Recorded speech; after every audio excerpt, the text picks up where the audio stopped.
ये काल जो है कैसा शैतान है, ऐसा एलिमेंट है, ये नहीं चाहता कि ये जीव सुखी रहें, ये नहीं चाहता कि इनको अल्लाह ताला की अर्थात परम अक्षर ब्रह्म की जानकारी हो जाए। ये अपने सतर का ज्ञान देता है, फिर अंत में ऑप्शन छोड़ देता है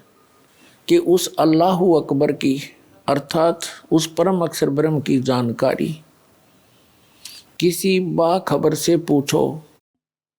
अर्थात तत्वदर्शी संत से जानो। गीता अध्याय नंबर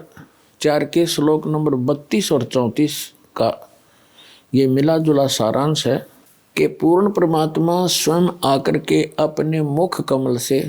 यथार्थ भक्ति ज्ञान सुनाता है, बताता है, अच्छी आत्माओं को मिलता है और वो ज्ञान तत्व ज्ञान होता है।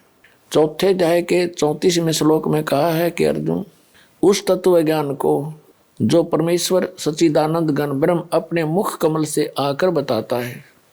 उस तत्व ज्ञान को तू तत्वदर्शी संतों के पास जाकर समझ, उनको दंडवत प्रणाम करने से,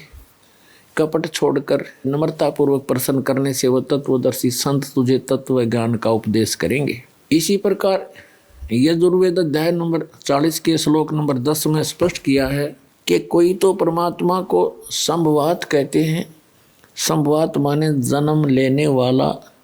और कुछ असंभवात कहते हैं वो कभी जन्म लेता ही नहीं या आता ही नहीं। तो वो परमात्मा कैसा है उसकी जानकारी धीराणाम तत्वदर्शी संतों से पूछो। और कुरान शरीफ के अंदर सूरत फुरकान 25 आयत नंबर 52 से 59 में स्पष्ट किया है कि कबीर नामक अल्लाह है, अल्लाह कबीर यानी बड़ा भगवान, उसकी जानकारी किसी बाखबर से पूछो और वो वही है जिसने 6 दिन में सृष्टि रची और 7वें दिन तख्त पर जा बैठा। इससे सिद्ध होगा कि इन तीनों होली बुक्स में, तीनों पवित्र सदग्रंथों में, पवित्र कुरान शरीफ, पवित्र श्रीमद् भगवद गीता, पवित्र वेद,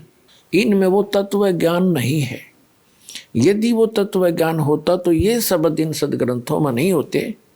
कि वो ज्ञान जो वास्तविक ज्ञान है, तत्व ज्ञान है, वो पूर्ण परमात्मा है, उसकी जानकारी किसी बाखबर से पूछो।